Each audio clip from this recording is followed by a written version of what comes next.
What's up, scrubs? So this is me doing a video on my phone because I don't have a webcam yet. So this might not be the best quality ever, but I wanted to start doing videos somehow, and the only way I knew how was use the tools that are available to me, which are my phone, this tripod, which is pretty decent. It's not the best thing in the entire world. But essentially I really wanted to start producing content for the game, and I wanted to hit the ground running. As you guys saw, my tournament report for ARG Raleigh, I learned a lot from the event itself.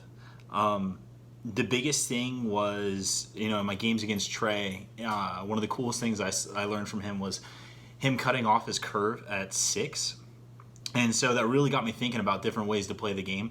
And also, of course, playing against the Red-Blue Champa deck, I thought about different ways that I could counter it.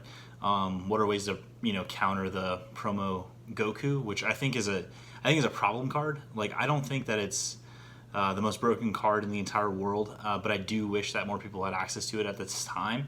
But instead of just complaining about it, thinking that was a problem, I thought about ways to get around it. And I also thought about building a deck that suits my playstyle, which my playstyle, if anybody knows me from Panini, I like to play really grindy games. In order to explain what get good actually means, that's my dog drinking water. In order to explain what get good actually means, I've been using that phrase for a really long time, and the way that I can best explain it is you want to get to the point where you're playing every game, you're going into every tournament with the idea of you want to play every single game and make it go as long as possible and rely on your decision making in order to pull out the victory. So usually I like to play decks that'll take the game in the deeper waters and allow me to try and make better decisions throughout the game in order to get the win. So without further ado, let me go ahead and dive into this first deck profile. So the first thing I'm going to do is go over the deck itself, what got me to play it, what things I like about it, what would I change, and then of course I do have a sideboard for best of 3 and a sideboard guide, which I'll go over.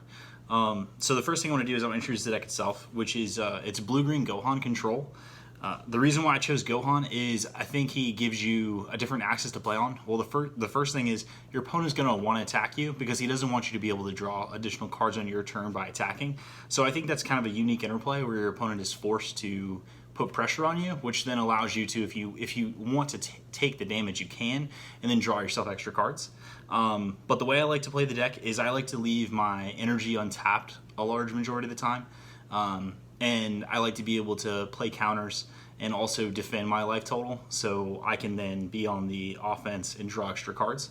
One of the coolest things about the deck is when your opponent does awaken, Gohan just becomes a tap draw card because you're essentially just going to tap, push to attack, and then they're 15k, so it doesn't matter. You're just going to draw a free card, which I think is amazing. And then the deck really tries to awaken either through taking damage over time in game 1, or it does run Furious Yell Vegeta to kind of help accelerate that process. But in the main deck, it's only at 2.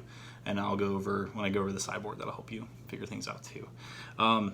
So the reason why I like Gohan, again, like his front side, I think is amazing. And his backside, what really inspired me was, of course, he has the bland old when he attacks draw card, but he has tap 6, and then choose all of your opponent's battle cards in the battle area and KO them.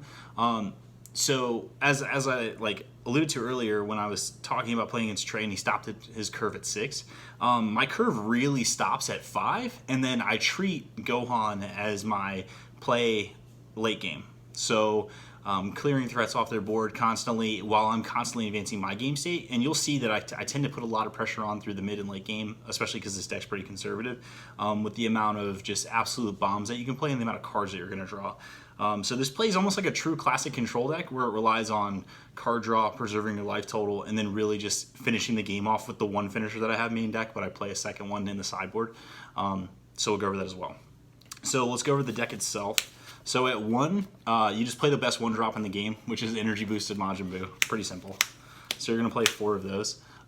If this is your turn 1 play, it's not the worst thing in the world. I mean, drawing a free card's good, but a lot of times if you want to preserve your life total, say against Vegeta, you're going to want to sack your Buu early, just to combo and prevent damage from happening. So you have 4 Buus there. The next 4 is 4 King Kais.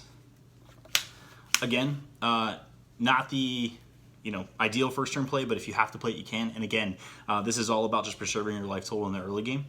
That way you can just again, stop your opponent from being able to gain that early life advantage so you can draw cards. Or, like I said, you get some meaningful choice if you want to use this late game. But a lot of times, past turn 4, this is really going to start to just become what you drop for energy each turn in order to, keep accelerating your energy base. Next card is just pretty much just a staple. If you're green, you play 4 Trunks Protector of Children. Anything that's going to combo for free, this gives you 10k. You draw a card when you're at 4 or less life. You include it. There's no reason not to. Like, there's no drawback to the card, so you just run 4 of it, as long as you're in that color. Someone tried to run multiple colors. I had to point that out. It just doesn't work because it states colors. Whatever. All right. On to 3s. I max out on Gotenks 3. 3 drop 15k. Provides a great deal of pressure. He's one of the main attackers because, again, whenever he attacks a leader, he's going to be reducing your opponent down to, they have to discard a card, and then if they take damage, it's a zero sum. Unless they're pitching a card and they're drawing a better card, then they're gaining half a card, but that's better than them gaining a full card, if that makes sense. We can go into how cards and numbers work later, in one of my later videos, but for now, let's just keep it that. The next one, I think, is another blue staple, Assailant Vegeta. Another one of my main attackers in the deck. Again, whenever you can attack and stop your opponent from netting a card, that's one of the most valuable plays in the game. And whenever you get to deny somebody a card in this game, that's almost like, drawing a card, if not more, yourself. So in a game that really depends on cards to win, Assailant Vegeta is just one of the best attackers. He can attack an awakened leader, he can attack a basic leader and always gain a damage, so he's one of the best attackers in the game. This is where we start to get into removal. So at 4, we have Beerus. 4 copies of Beerus. I tend to be really aggressive with my removal because I think removal is really good. So that's why I run 4 Beerus. Comes into play, kills the thing. A lot of the time, most people that are really good at this game, they don't just attack with their dudes. Because if they do, then Beerus can usually become a 2-for-1. You kill something that's already on the board, and then you attack something that is tapped with either your leader or Beerus itself to get a 2-for-1 out of it, which makes him one of the most threatening cards of the game. And the only way to strip his auto ability, of course, is Cold Bloodlust, which that card's really good. That's why you never tap out. Don't ever tap out against yellow, because if you tap out, you spend all 4, all 5 energy, and they Cold Bloodlust you, and you lose your effect, you're probably going to lose on the spot. So, yeah. All right. Next, we have 2 Furious Yell Vegeta. Again, additional removal, but also the ability to give your chance to, the ability to awaken yourself, which is a really valuable tool. Again, it's not the biggest thing in this world, in this deck to awaken yourself, but it is extremely helpful. And Furious Yell Vegeta just kills anything on the board, which I really like. I really like that there's nothing that gets in the way of whatever he's killing. There's no cost, aside from I kill one of my life, put it in the drop zone, and I get to kill anything. So from a 10 drop Zamasu that's coming out to a 1 drop, you can do whatever you want. The next one, a little spicy card. But again, playing against promo Goku, you realize that you have to take some risks. So I played 2 copies of Raging Attacker Vegeta. A lot of turns, when you're playing this deck, you're going to want to leave your energy up on your turn. Whether if it's going to be you're trying to represent something, which plays into this deck strategy is representing what, you have something, or it's just having this option. This is one of the counters that you can play to that Goku, because if they, turn sideways to attack, which they will because they're a red deck, you activate this as a counter, and then when it comes into play, you choose up to one of your opponent's battle cards with a cost 4 energy or less, and then kill it. So this instantly kills that Goku and gets rid of it. And it's great because now this is actually going from, it ends up becoming a huge swing over time, because usually when that Goku returns back to hand, they end up netting the card out of it and not having to not having to give away a card on board. So Raging Attacker Vegeta is a great counter, and he's a 20k. So I really like Raging Attacker Vegeta in this deck, and we'll talk about it more when we go to the sideboard. Now we start to get to the late game, mid-game, late game, aside from your 6 on your leader. But we have 4 Super Saiyan Gotenks. Arguably the best 5 in the game. I really like the idea that if he comes down, he's coming down for 3 total, because you can untap 2, which is amazing in blue. because you already have access to cards like Sensu Bean that kind of untaps your stuff. So Gotenks, like I said before, he's also one of the better attackers. 25k at 5 is a huge leap. It's forcing your opponent, they have to combo with 2 cards in order to be able to get over you. So a lot of times he can end up being a finisher in his own way because he's at 25. Since I do run the 4 Gotenks as well, this gives me the option to evolve if I need to, and again, that's even huge, like even bigger swing. But a lot of times I'll just raw play the 5 and have the 3 on the table. There's points if you get late game and you're playing a matchup where energy late game does matter and you need to play an energy every turn. Being able to drop this, follow up with a 3, and follow up with another 5. I've done that a few times, and it's pretty tilting to the opponent because I've drawn extra cards.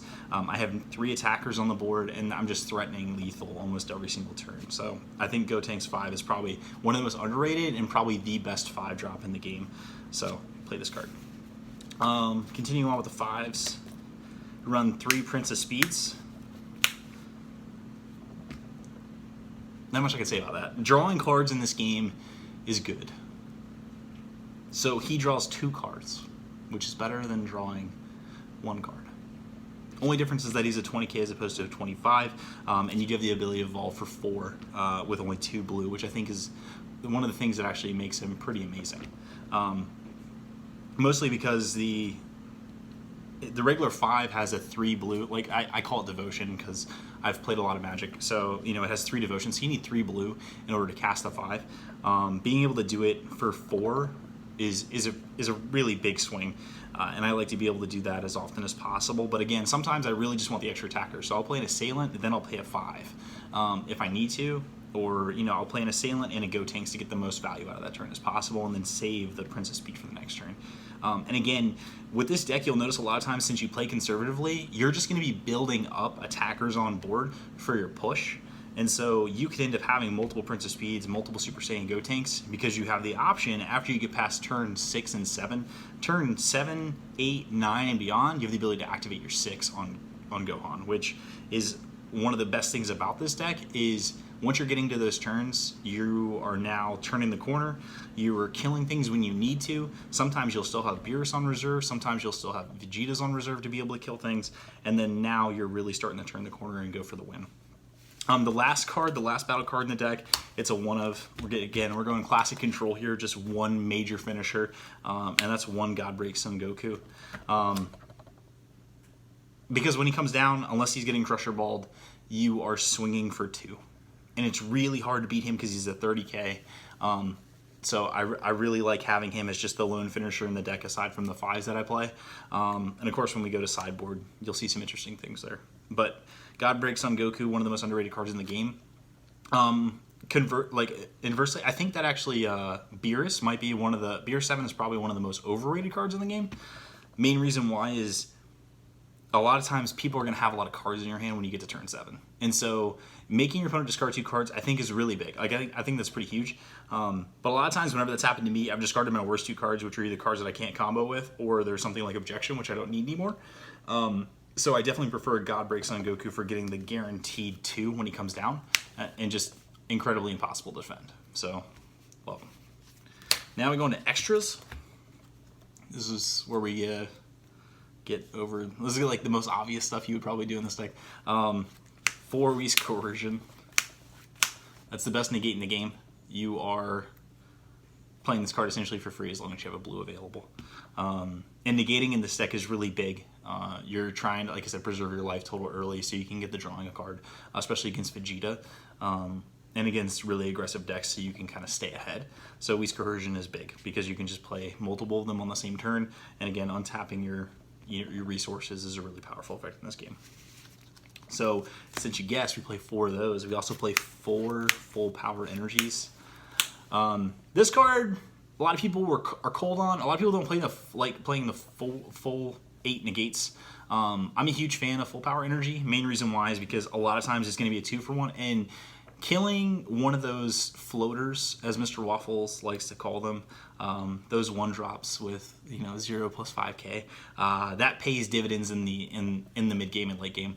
Whenever your opponent would want to preserve their life or they want to combo with something, you're taking away that option for the foreseeable future, which is huge. And I really like cards that are just 2-for-1s. Like this is just a 2-for-1. I am stopping your attack. I'm killing your thing. Like I'm doing 2 things. I'm trading 1 card for it. I like this card, and so I run the full 8 negate package, mostly because, like I said, preserve your life total, because you want to survive to get to the late game.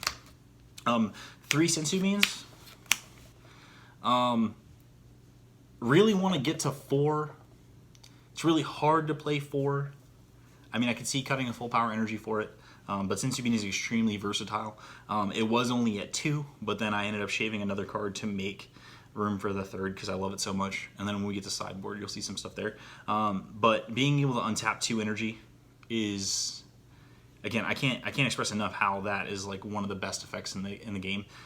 It's drawing free cards. It's giving you more plays, giving you more options when you're on defense or when you're attacking.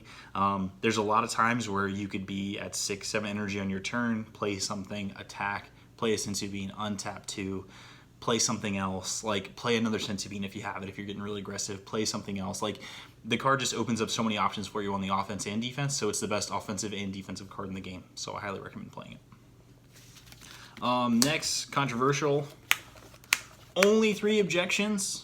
The 4th objection is what I cut for Sensu Bean. I like Objection a lot. I don't like drawing all of them though.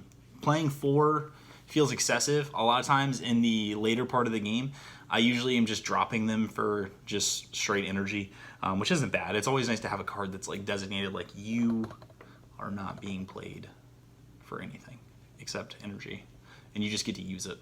So if that's what you're into, go ahead. But Objection, I think it's a really good card in the early game. A lot of times it's my turn 3 play. I don't really like to play it on turn 2.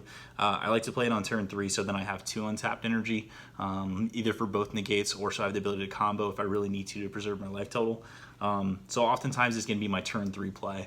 I tend to play this game, I don't play it on curve. I usually play it 1 to 2 above curve, just because I like to leave energy up every single turn. So that's why with Gohan 6, I usually am doing that on like turn 7, turn 8, turn 9, not necessarily as soon as I hit 6 energy, because I think tapping out in this game is the worst possible thing you can do. All right, so sideboard. Let's go through this here. So sideboard, I have a 2nd copy of Godbreak Son Goku. Main reason why, if you're playing control on control, you want more finishers in your deck. You want to be able to close out a game. Because they're going to be able to kill things very easily. So I like to have the extra threat, right? Next is I have another copy of Princess Speed, so the 4th copy. Again, control and control. I want to draw more cards. I want to have more threats, so I put this in my deck. Next is going to be 2 Fury Shell Vegetas. This is mostly when you're playing against Beerus, because you want to have more potential to awaken yourself, because getting stuck against Beerus is like the worst feeling in the entire world, and you're just going to sit there and wait until he reaches 12 energy and you just lose the game because he plays Whis and he has to take 2 turns in a row, which is a really powerful thing. Next, 2 more Raging Attackers. Red Blue Champa match, you know they're playing promo Goku. Siding up to copy number 3 or even copy number 4 is going to pay huge dividends for you, especially if you're just leaving your energy untapped on turn 4, turn 5, turn 6, and you're playing this response. This is huge. Being able to kill that out of their hand is just, you take away so much of their game plan, because a lot of times they're just going to tap 3 energy every turn and they're going to play that card. Like, they're going to do it because they have the energy and they have the best attacker in the game. So that's why you play the 3rd and 4th copy if you need to. 3 Son Goten, Family of Justice. Again, this is going to be against more aggressive decks. Red Blue Champa, anything that likes to keep stuff on the board, anything that likes to threaten with 2 and 3 drops, you want to be able to have this available. So whether it be Gotenks, Assail Vegeta, and Simi Mirror matches, hit. Anybody that's swinging a 3 or lower, this card's great to counter it. So I like to play these on the side as well. 2 Results of Training. again, really don't want to be stuck on that lonely island in the Beerus matchup. You don't want to be the only guy in the entire tournament that someone plays multiple Whis on you and you're the laughingstock of the tournament. You don't want to be that guy. You want to give the appearance that you're at least semi-decent at this game. So you should play these in your sideboard, especially in a best of 3 event. The 4th copy of Objection, Control and Control Mirror. I want more energy. I want more resources. I want more cards. I'm going to play the 4th copy of Objection in the Control and Control matchup because I want to be able to get closer to my end game before they can. 4th copy of Sensu Bean. Card's really good. I can't help it. The card's just so darn good. This is, again, it's great in the aggressive matchups. It gives you another out, allows you to be able to keep your resources free and available for whenever someone's trying to make a late game push or even a mid game push. The card's just amazing. So I highly recommend playing one. If you don't have the full 4 in your main deck, play at least the 4th in the side. The last two Kava's Awakenings. Major reason why, there's no energy cost to it. And I really like that it does 6, it gives you a 6k boost for the duration of battle. This helps you get over the hump when you're trying to do a late game push or someone's trying to do a late game push against you. So again, in an aggressive matchup, you could think about siding these in as well. I just like have the option available to me to make my curve smaller and give myself more plays earlier in the game. So having a 0 costed card does that for me. So a lot of times in the aggressive matchup, I'm gonna side out maybe some 5s, the 7s, because I don't really think I need them at that time. So I'd probably side out the God Break Son Goku, probably side out a Gotenks, probably side out a Vegeta, and I'd probably bring in stuff to make me smaller or additional removal. So I'd probably end up bringing in like 1 additional Raging Attacker Vegeta, and 2 Kava's Awakenings, or 1 Kava's Awakening and a Sensu Bean and a Raging Attacker Vegeta in the Red Blue Champa matchup. And of course you can get spicier from there based on your decisions and your choices. Overall, I've been playing the deck ever since I got back from ARG Raleigh. If I were going to a tournament this weekend, it would be the deck that I'd play.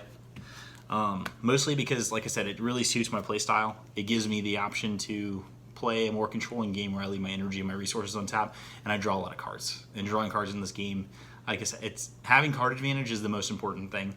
And maintaining the ability to play cards. Anytime you're not giving yourself the option to play additional cards, you're going to have a bad time. But anyway, so if you guys have any questions, comments, concerns, personal crises, want to reach out to me to talk about your own brews, your own decks, any input about this, if this deck's bad, like if you think it's bad, like you can just tell me. But I don't think it's bad. I think it's pretty good. I have other deck profiles that I'll be putting up soon. The more I explore the format, the better off I think I'll be. But so far, I've learned a lot from my first event at Raleigh, with another top 4 finish to the resume, which you guys will come to know that's kind of my MO. And hopefully that's not a thing that continues. Hopefully I can win some events for you guys. You guys can actually think I'm decent at this game. But otherwise, like I said, if you guys have any questions, comments, please reach out to me. Otherwise, while you're asleep, I'm getting good. You're a scrub. I'm the best. Later.